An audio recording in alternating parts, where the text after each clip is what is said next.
하나님 말씀은 야고보서 4장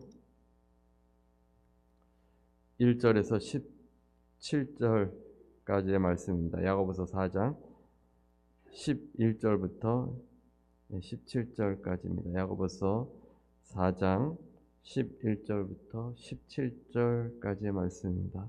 제가 가지고 있는 성경 신약성경 375면에 있습니다. 야고보서 4장 11절에서 17절까지의 말씀입니다. 야고보서 4장 11절에서 17절입니다. 우리 같이 함께 11절부터 17절까지 함께 합독하겠습니다. 형제들아 서로 비방하지 말라. 형제를 비방하는 자나 형제를 판단하는 자는 곧 율법을 비방하고 율법을 판단하는 것이라. 내가 만일 율법을 판단하면 율법의 준행자가 아니요 재판관이로다. 입법자와 재판관은 오직 한 분이시니 능히 구원하시기도 하시며 멸하기도 하시느니라. 너는 누구이기에 이웃을 판단하느냐? 들으라. 너희 중에 말하기를 오늘이나 내일이나 우리가 어떤 도시에 가서 거기서 1년을 머물며 장사하여 이익을 보리라 하는 자들아. 내일 일을 너희가 알지 못하는도다. 너희 생명이 무엇이냐? 너희는 잠깐 보이다가 없어지는 안개니라.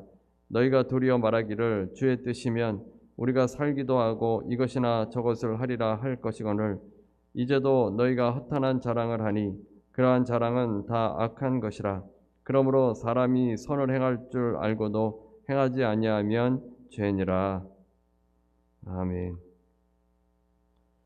오늘은 주의 뜻대로 라는 제목의 말씀으로 함께 은혜를 나누겠습니다. 원래 본문을 다 말씀을 전하려고 했는데 아무래도 이 설교가 길어지면 복잡하니까 오늘은 11절에서 12절까지만 함께 은혜를 나누겠습니다. 우리가 주의 뜻대로 행하기 위해서 안 좋은 습관을 버려야 합니다. 주의 뜻을 적극적으로 행하는 것도 중요한데 하나님께서 싫어하시는 것, 하나님께서 보시기에 죄가 되는 것, 그런 것들을 하지 말아야 합니다. 위로부터 임하는 지혜의 가장 첫 번째, 가장 으뜸은 성결입니다. 죄를 짓지 않도록 해야 하는데 오늘 본문에서 말씀을 주고 있는 것은 비방하지 않는 것입니다. 누군가를 비난하지 않는 것입니다. 비난이란 무엇입니까? 비난에 대처하는 10가지 방법이라는 책의 내용을 조금 소개해 드리겠습니다. 한 학생이 12주 동안 미 연방수사국에 인턴으로 근무를 했습니다.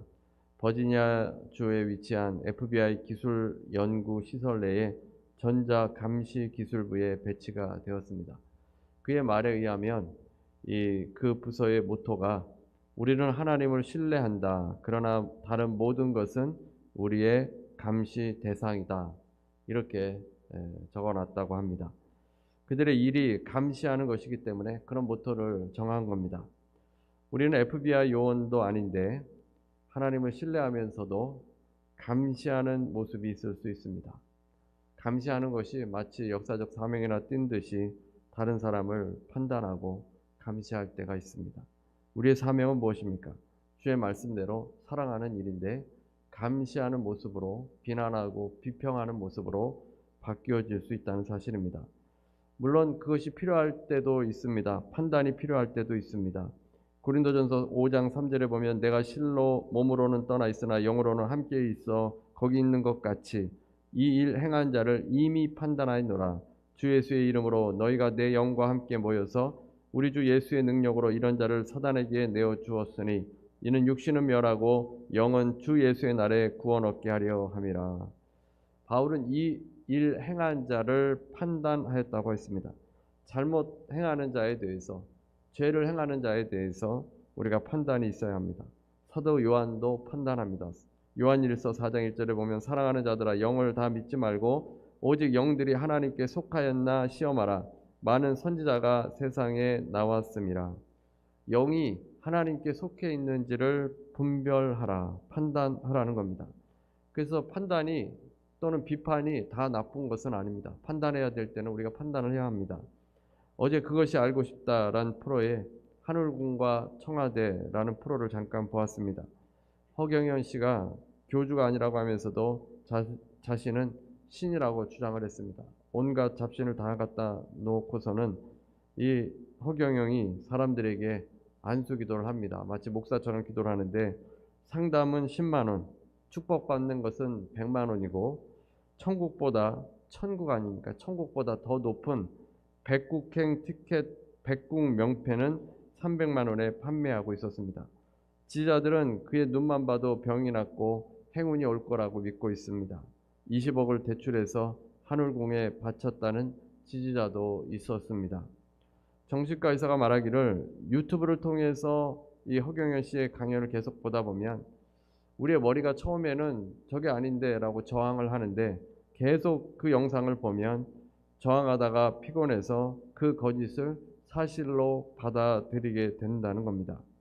실제로 이들은 거의 매 시간 유튜브로 영상을 만들어서 올립니다. 팀이 조직이 되어서 유튜브로 거짓을 계속 내보내는 것 같습니다. 그것을 보다가 거기에 빠져서 재산을 다 허경영에다 갖다 주고 영원히 거짓 영에 묶여버립니다. 오직 영들이 하나님께 속하였나 시험해 봐야 합니다. 때로는 우리가 정신을 차리고 판단을 하고 분별을 할 수 있어야 합니다. 유튜브 너무 많이 시청하지 마시고 성경을 읽으시기 바랍니다. 필사도 하시고 거짓 뉴스도 자꾸만 보다 보면 그것이 다 진짜처럼 여겨지고 음모론도 자꾸 보다 보면 그 음모론이 사실로 여겨집니다. 우리가 판단하고 비판해야 합니다. 바울처럼 나쁜 행동을 나쁘다 해야 하고 선한 행동을 선하다라고 말해야 합니다. 요한복음 7장 24절에 예수님께서도 외모로 판단하지 말고 공의의 판단으로 판단하라라고 했습니다. 판단해야 될 때는 판단해야 합니다. 그러나 우리가 하지 말아야 할 판단, 우리가 하지 말아야 할 비판도 있습니다. 우리가 함께하는 누구를 비방하거나 공격하는 일은 하지 말아야 합니다. 비난을 받게 되면 상당히 괴롭습니다. 여러분이 비난의 말을 들었을 때 그 마음이 어떠했습니까? 아침에 커피를 마실 때 그 가시돋친 말이 떠오릅니다. 분주하게 돌아다닐 때도 불쑥불쑥 생각이 납니다. 그 비난의 말이 떠오릅니다. 점심을 먹을 때도 가만히 내버려 두지 않습니다. 일을 잠시 멈추고 있을 때 그 말이 슬며시 다가와서 감정을 건드립니다. 저녁에 소파에 앉아서 기댈 때에도 혼자 쉬는 것이 아닙니다.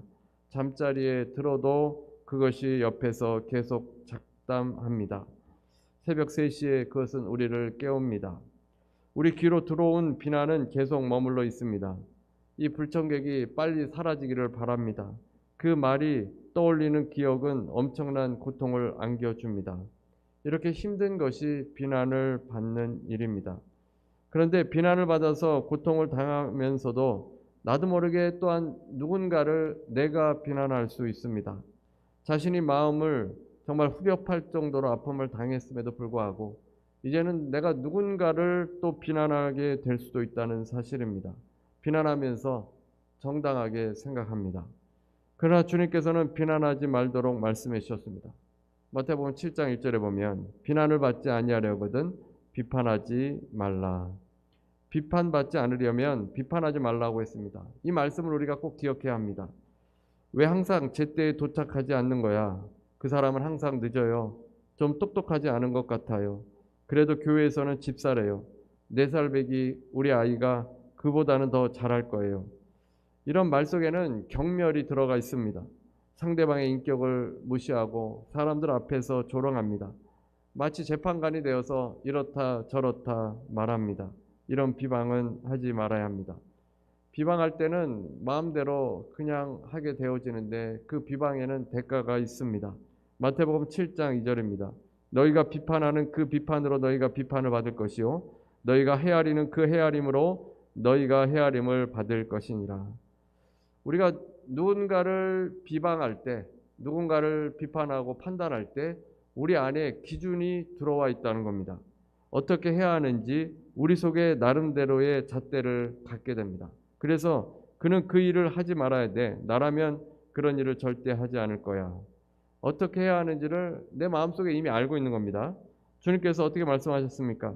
우리가 적용한 기준이 우리에게 적용될 것이라고 말씀을 주신 겁니다. 그 사람은 사실 그대로를 말하지 않아. 그가 진실을 말하지 않는다고 말하는 것은 우리 마음에 진실을 말해야 한다.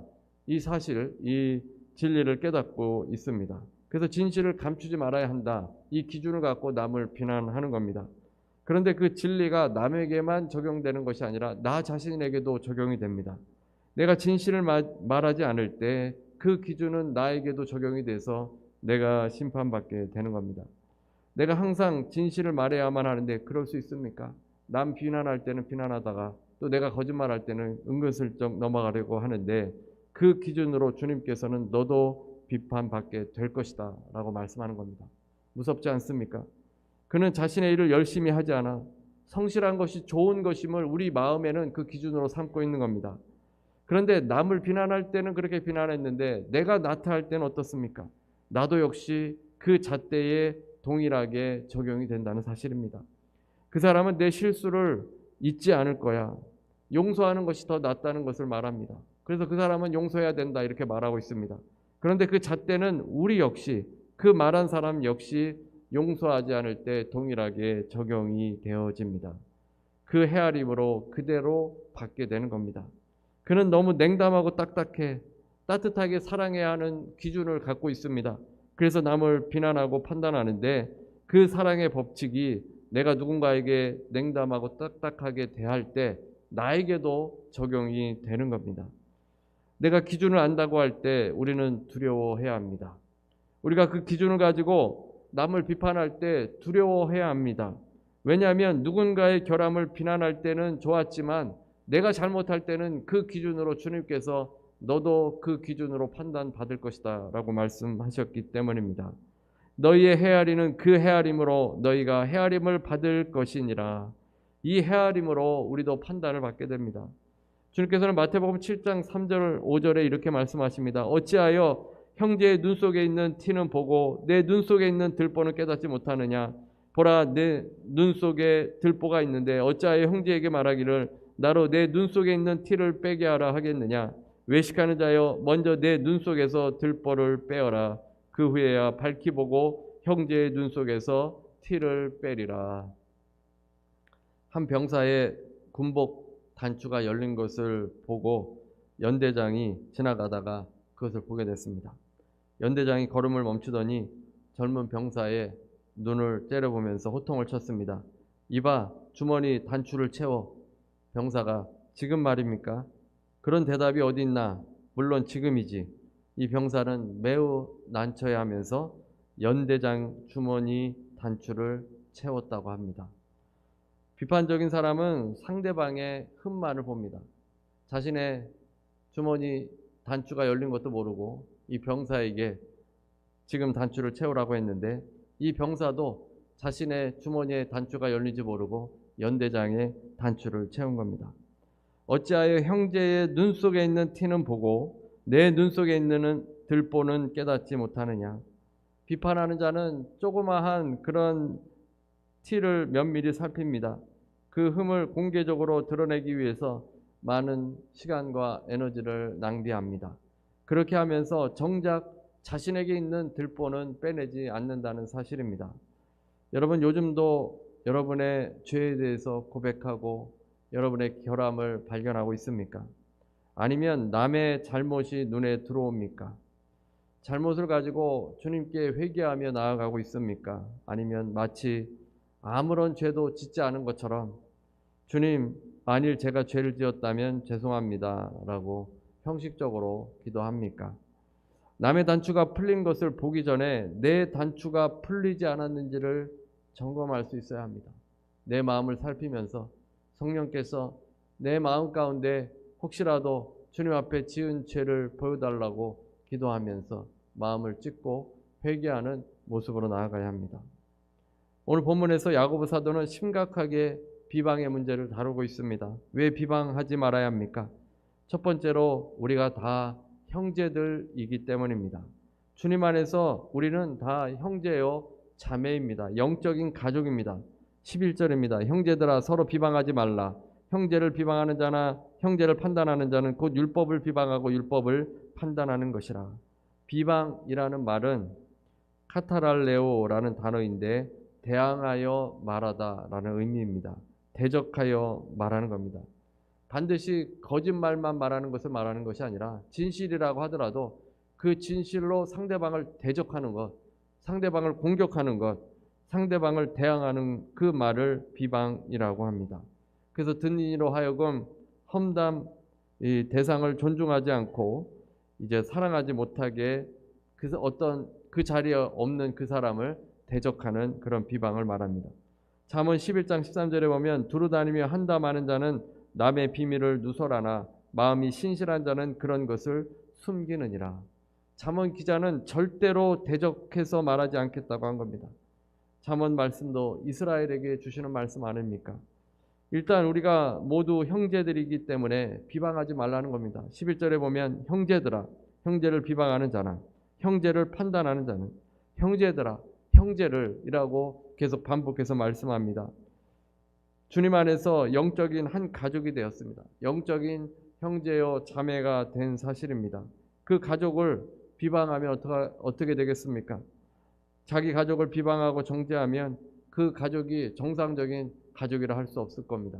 가족은 항상 같은 편인데 서로 대항하고 그 공격을 한다면 그 가정이 행복한 가정일 수가 없을 겁니다. 한 몸에 여러 지체가 있습니다. 예수님께서 우리의 머리가 되시고 우리는 다 주님의 지체인 영적인 한 가족인데 한 지체를 망가뜨리는 일이 비방하는 일입니다. 마치 한 손으로 발을 망가뜨리는 것입니다. 손으로 얼굴을 치는 것과 마찬가지입니다. 한 가족, 주 안에서 형제된 자매된 우리 모두가 서로 한 가족인데 비방할 수 없다는 사실입니다. 하나님께서는 형제들과의 싸움을 금하셨습니다. 이스라엘이 솔로몬 이후에 남과 북으로 나뉘어지게 됩니다. 솔로몬의 아들 르호보암이 왕이 되었지만 북부 지파 이스라엘 10지파는 이 르호보암을 왕으로 받아들이지 않았습니다. 이에 르호보암은 북부 지파에 사람을 보내었는데 북부 지파들은 그를 돌로 죽였습니다. 이제 르호보암은 군사들 18만 명을 일으켜서 북부 지파들을 공격하려고 했습니다. 르호보암 왕에게 있어서 북부 지파들을 공격할 명분이 있었습니다. 왕을 받아들이지도 않았고 자신이 보낸 사람도 죽였으니 처벌해야 합니다. 또한 이 북부 10지파들은 하나님의 말씀을 어긴 자들입니다. 하나님의 약속의 말씀에 의하면 다윗의 왕조를 받아들여야 하는데 이들은 인정하지 않은 겁니다. 그래서 르호보암은 군사를 모아서 북부 지파를 치려고 한 겁니다. 그때 하나님께서 급히 스마야를 보내셔서 말씀하셨습니다. 너희는 올라가지 말라. 너희 형제 이스라엘 자손과 싸우지 말고 각기 집으로 돌아가라. 너희 형제 이스라엘. 형제끼리 싸우는 것을 하나님께서 결코 원하지 않는 겁니다. 집으로 돌아가라. 싸움을 그만다고 하나님께서 말씀하신 겁니다. 우리가 주님 안에서 한 지체들입니다. 영적인 가족입니다.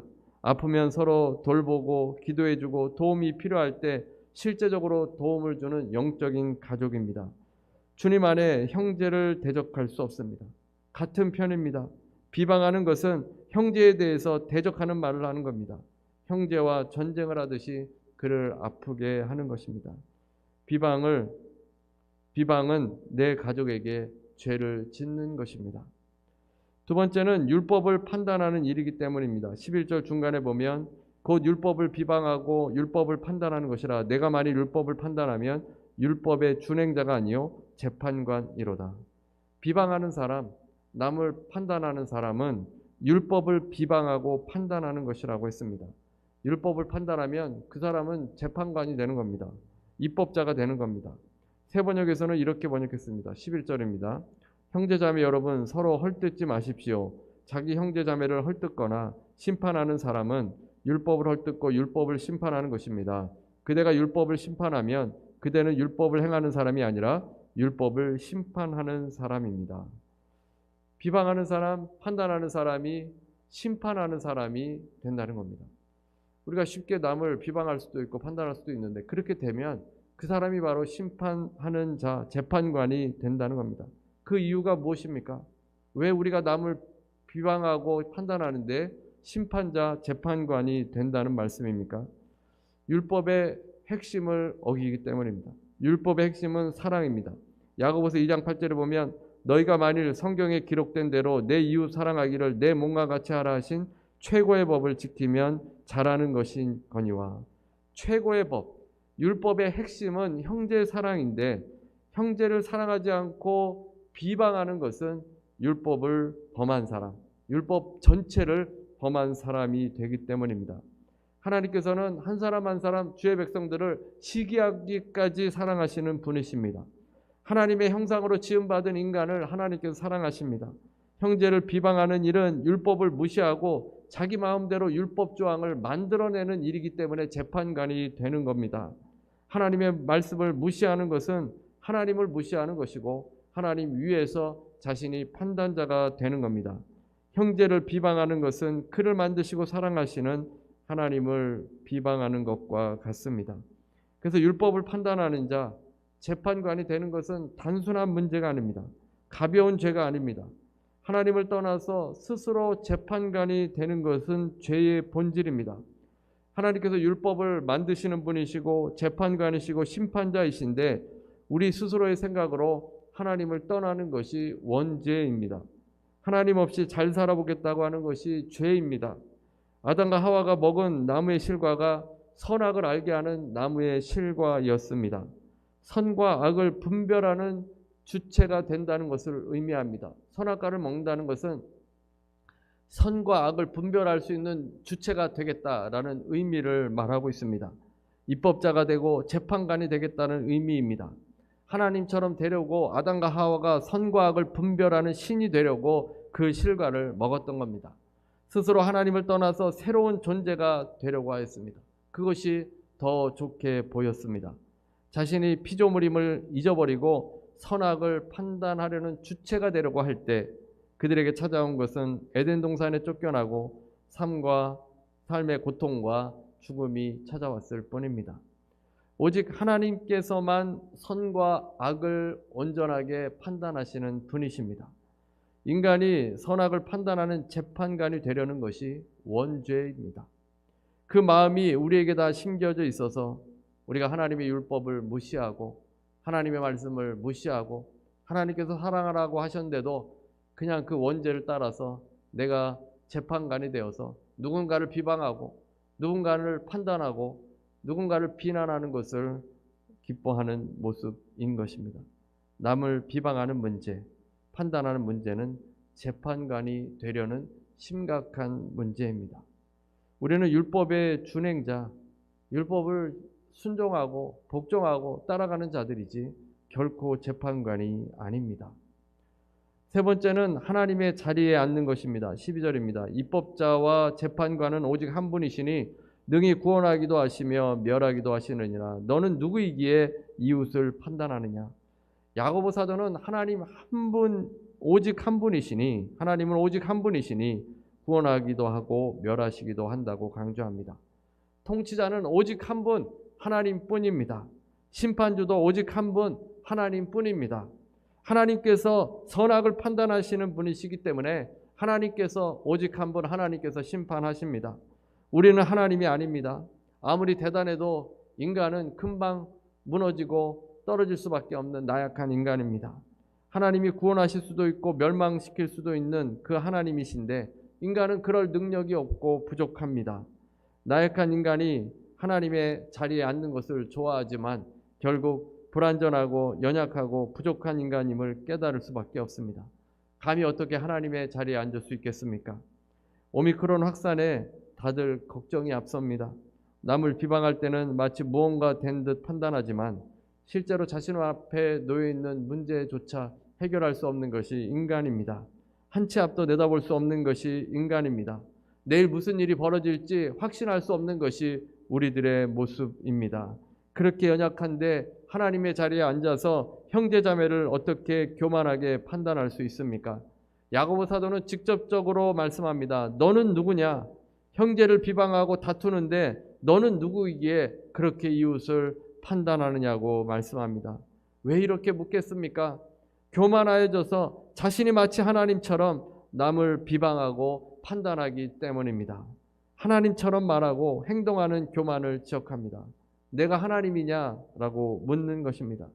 자신이 하나님인 채 말을 합니다. 그런 행세를 하고 자신이 피조물인 것을 잊어버리고 하나님보다 더 높은 자리에 앉으려고 합니다.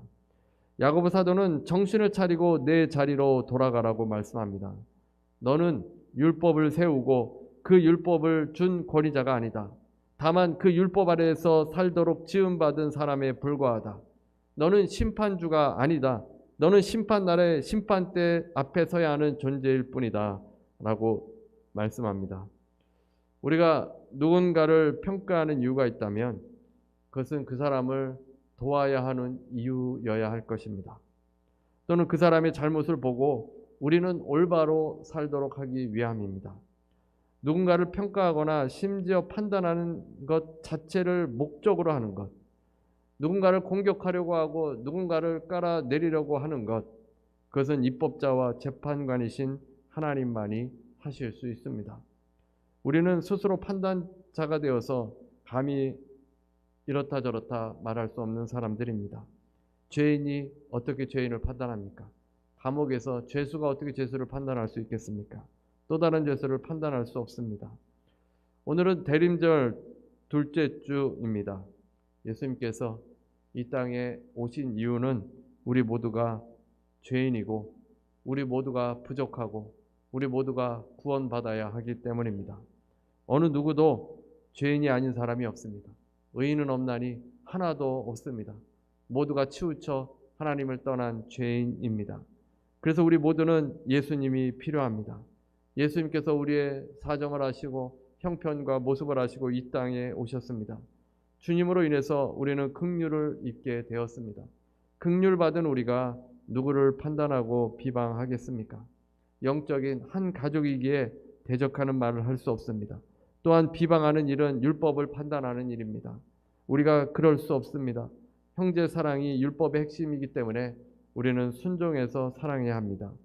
비방은 하나님 자리에 앉는 것입니다. 그 자리는 우리를 구원하시기도 하고 멸하시기도 하는 하나님이 앉으시는 자리입니다. 이웃을 판단하지 말고 사랑하시는 여러분 되시기를 바랍니다.